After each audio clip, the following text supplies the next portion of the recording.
Congress party बहुत कहती है कि हम महिलाओं के लिए बहुत शक्तिकरण करेंगे, महिला शक्ति पे बात करती है, लेकिन वही ऐसी जो हमारी महिलाएं हैं उनके साथ इस तरह के होते हैं। जो राधिका जी हैं कांग्रेस की ही हैं, उनके साथ इस तरह का होता है, तो वो कहां से मतलब जनता कहां से विश्वास जताए आप लोगों पे? कंचन जी ने बोला कि पार्टी बदलने से राधिका जी को जस्टिस कैसे मिल जाएगी। आप बताइए, खुदा ना खास्ता अगर आपकी पार्टी में आपके साथ ऐसा होता, क्या आप उस पार्टी में रह पाती? हमारे यहाँ ऐसा कुछ नहीं है, धार्मिक स्वतंत्रता है। मैं राम, शिव, दुर्गा जिसकी भी, अरे भाई खुदा ना खास्ता, विमेन सेफ्टी की बात है, यहाँ पे विमेन सेफ्टी की बात है मैम, यहाँ पे विमेन सेफ्टी की बात है। राम मंदिर और चुनाव ये सब बाद में आएंगे, सबसे पहले सेफ्टी की बात है। और आप प्लीज ऐसे नेशनल टीवी पे मत बोलिए। ये इंडिया अलायंस जो बेरोजगारी और महंगाई की बात करता है, तो आप बेरोजगारी और महंगाई की तो बात कर रहे हैं, जनसंख्या की बात कौन करेगा? जनसंख्या की भी तो बात करो। जो पार्टी के राष्ट्रीय अध्यक्ष कहते हैं कि जो कुत्तों से तुलना करते हैं, वो महिला कार्यकर्ता की इज्जत कहां से करेंगे? और अभी तो रुको, क्लाइमैक्स अभी बाकी है। वेल हेलो एवरीवन, स्वागत है आप सभी का द हिंदू आइस की एक और नई कमाल की डिबेट वीडियो में। दोस्तों, आज के इस डिबेट वीडियो में आप सभी को देखने को मिलने वाले हैं ऑडियंस, और हम लोग दूसरी तरफ देखने वाले हैं आरजेडी की प्रवक्ता कंचना यादव को। दोस्तों, आज की इस डिबेट वीडियो में ऑडियंस कंचना यादव से काफ़ी तीखे सवाल करते हैं, जिसका जवाब ना देकर ऑडियंस से ही जाके भिड़ जाते हैं। लेकिन दोस्तों, आज ऑडियंस इस डिबेट में कंचना यादव को बहुत ही बुरी तरीके से बेइज्जत करके डिबेट से बाहर निकालते हैं। दोस्तों, वीडियो बहुत ही मज़ेदार होने वाली है, वीडियो में अंत तक जरूर बने रहें और हमारे वीडियो को लाइक एंड चैनल को सब्सक्राइब जरूर कर लें। तो दोस्तों, चलिए बिना किसी देरी के हम लोग मेन वीडियो को स्टार्ट कर लेते हैं। चलिए शुरू करते हैं। डॉक्टर अजय लोग कुछ कहना चाह रहे हैं। डॉक्टर अजय लोग, मैं आप लोग को बस एक याद दिलाना चाहता हूं कि उत्तर प्रदेश में एक नारा गूंजा था, लड़की हूं लड़ सकती हूं। वो लड़की तो कभी नहीं लड़ी, लेकिन ये लड़की लड़ रही है, इसके लिए ताली बजाइए आप लोग। शर्म नहीं आती है? आरजेडी भूल गया लोग, बिहार भूल गया लोग, शिल्पी जैन को भूल गए जिसका दिन दहाड़े बलात्कार हुआ था। कौन थे आरजेडी के लोग? रोज दिन पटना में लड़कियों को उठा लिए जाते थे, रंगा बिल्ला की फौज बनाई हुई थी, और यहाँ पे ज्ञान दे रही हैं आप। आपको पता है बिहार में क्या हुआ? और उसके बाद रेवन्ना रेड्डी को 4 दिन तक डीके शिव कुमार ने अरेस्ट नहीं किया। लॉ एंड ऑर्डर किसकी जिम्मेदारी होती है? लॉ एंड ऑर्डर किसकी जिम्मेदारी होती है? मेरा मतलब का बात बोल रही है। अपने राज में लालू यादव के राज में जितनी महिलाओं का बलात्कार हुआ, दिन दहाड़े दुर्गा पूजा के समय, अष्टमी नवमी के दिन माँ बाप के सामने लड़की उठा के गाड़ी में रेप करते थे, और ये हमको ज्ञान दे रही हैं। ये क्या चाहती हैं? पुलिस में नहीं गई, इनका रेप हो जाता तभी पुलिस में जाती, कि उसके पहले उन्होंने पार्टी छोड़ के सार्वजनिक फोरम से कांग्रेस को क्रिटिसाइज की। और ऐसे लोगों का समर्थन करना महिला के मामले पे ये महासंवेदनशीलता है। नहीं, पर मुझे लगता है कि बड़ा संवेदनशील मुद्दा है। इस विषय को लेकर चीखा चिल्ली हो, चर्चा हो, वो मुझे लगता है कि अगर किसी की आप बीती है तो उसको जरूर एक पेशेंट हियरिंग जरूर मिलनी चाहिए। बाकी आरोप है, आरोपों के बाकी वो लोग भी दूसरी तरफ से भी जवाब देंगे। जगह जगह पुलिस ने मोहल्लों में घुस के मतदाताओं के ऊपर लाठियां बजाई, दर्जनों लोगों के सिर फोड़ दिए, हाथ पैर तोड़ दिए।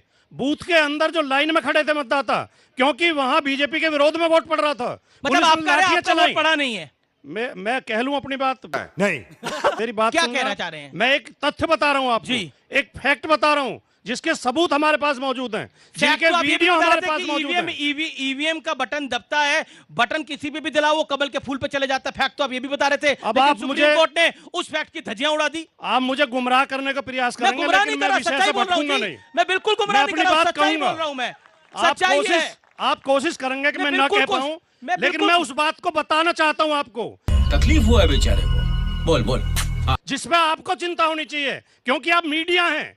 मीडिया लोकतंत्र का प्रहरी होता है, लोकतंत्र का रक्षक होता है। बिल्कुल। उत्तर प्रदेश में आज नंगा नाच हुआ है, पुलिस ने लोगों को लाठियां मारी हैं, बीएलओ को उठा लेगी पुलिस, वोटर पर्ची फेंक दी। जहां बीजेपी के खिलाफ वोट पड़ रहे थे, पुलिस ने डिस्टर्ब किया चुनाव को, और बीजेपी के पक्ष में बूथ कैप्चर किए हैं। अगर इस तरह देश में चुनाव तो बहुत बड़ा आरोप है तो लोकतंत्र खतरा। आरोप नहीं, ये तथ्य रख रहा हूं मैं, ये फैक्ट है। जवाब ले लेते हैं। ओके, डॉक्टर अजय लोग, बूथ कैप्चरिंग हो रही है आपके दौर में? अभी सुनते जाइए क्या क्या कैप्चरिंग होती रहेगी। चुनाव के पहले से हार के बहाने अच्छे खासे निकल के आए हैं भाई। पहले ईवीएम पे शक था, ईवीएम ठीक नहीं है, बैलेट कराओ। ईवीएम मैनिपुलेट हो जाता है, सुप्रीम कोर्ट ने शांत कर दिया तो शांत हो गए। अब क्या हुआ उसके बाद? चुनाव आयोग निष्पक्ष नहीं है, चुनाव आयोग हमारी बात नहीं सुन रहा है, ये खत्म हो गया।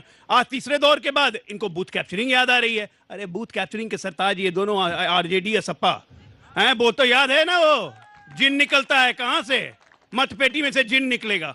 जिन निकालने वाले लोग हमें बोल रहे हैं बूथ कैप्चर करना। भारतीय जनता पार्टी का कोई कार्यकर्ता कुछ सवाल ले लेते हैं। कौन सवाल पूछना चाहता है? और क्या आप अपनी अपनी बातों को रखिएगा। ओके जी। देखिए, कांग्रेस पार्टी बहुत कहती है कि हम महिलाओं के लिए बहुत शक्तिकरण करेंगे, महिला शक्ति पे बात करती है, लेकिन वही ऐसी जो हमारी महिलाएं हैं उनके साथ इस तरह के होते हैं। जो राधिका जी हैं, कांग्रेस की ही हैं, उनके साथ इस तरह का होता है, तो वो कहां से मतलब जनता कहां से विश्वास जताए आप लोगों पे? जी जी जी, आप कुछ पूछना चाहते हैं? कंचन जी ने बोला कि पार्टी बदलने से राधिका जी को जस्टिस कैसे मिल जाएगी। आप बताइए, खुदा ना खास्ता अगर आपकी पार्टी में आपके साथ ऐसा होता, क्या आप उस पार्टी में रह पाती? बात तो सही है। क्या आप उस पार्टी में रह पाती? कंचना जी। पहली बात, राधिका जी ने बोला है कि राम मंदिर की वजह से। हमारे यहाँ ऐसा कुछ नहीं है, धार्मिक स्वतंत्रता है। मैं राम, शिव, दुर्गा जिसकी भी, अरे भाई खुदा न खास्ता, यहाँ पे विमेन सेफ्टी की बात है। यहाँ पे विमेन सेफ्टी की बात है मैम, यहाँ पे विमेन सेफ्टी की बात है। राम मंदिर और चुनाव ये सब बाद में आएंगे, सबसे पहले सेफ्टी की बात है। और आप ऐसे स्टेटमेंट दे रही है कि वो पार्टी बदल के जस्टिस ले लेंगी। आप प्लीज ऐसे नेशनल टीवी पे मत बोलिए। मैं एक और सोशल मीडिया में मेरे पीसीआर ने मुझे बताया कि सोशल मीडिया के ऊपर राधिका खेड़ा के नाम से 100 से ज्यादा सवाल आए हैं।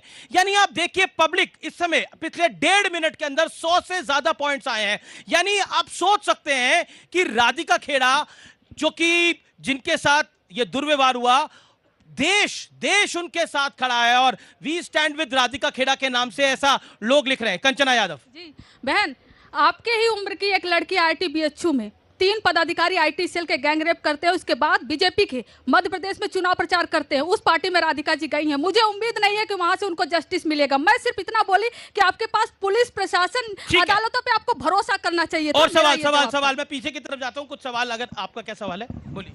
जी, मेरा सवाल बीजेपी की प्रवक्ता मैडम जो आई है उनसे है कि बनारस में जो अभी मैडम ने बताया कि बनारस में 3 लोग जो आईटी सेल के भाजपा के, तो उन्होंने गैंग रेप कर दिया दिन दहाड़े। उनकी गिरफ्तारी 2 महीने बाद हुई। मणिपुर में हो गया, वहां भी डबल इंजन की भाजपा की सरकार है। गुजरात में भी डबल इंजन की भाजपा की सरकार है। बिल्किस बानो के रेपिस्टों को छोड़ के मंच पे माला पहनाया जा रहा है। हाथरस में हो गया, वहां पे उस पार्टी में गई न्याय पाने के लिए जो खुद वो भाजपा। और सवाल किसके हैं? जी आइए। कितने पेन लगा रखे भैया? कितना लिखते हो तुम? 4-5 तो पेन लगा रखे तुमने। 4-5 तो पेन लगा रखे। अरे सर, बस आजकल जो लिखेगा पढ़ेगा नहीं, वो क्या करेगा। ये इंडिया अलायंस जो बेरोजगारी और महंगाई की बात करता है, तो आप बेरोजगारी और महंगाई की तो बात कर रहे हैं, जनसंख्या की बात कौन करेगा? जनसंख्या की भी तो बात करो। और क्या सवाल क्या है आपका? आप तो खुद भाषण देकर। सवाल नहीं, जवाब है इनके पास। सर, अभी जैसे राधिका जी का मामला बड़ा सीरियस है।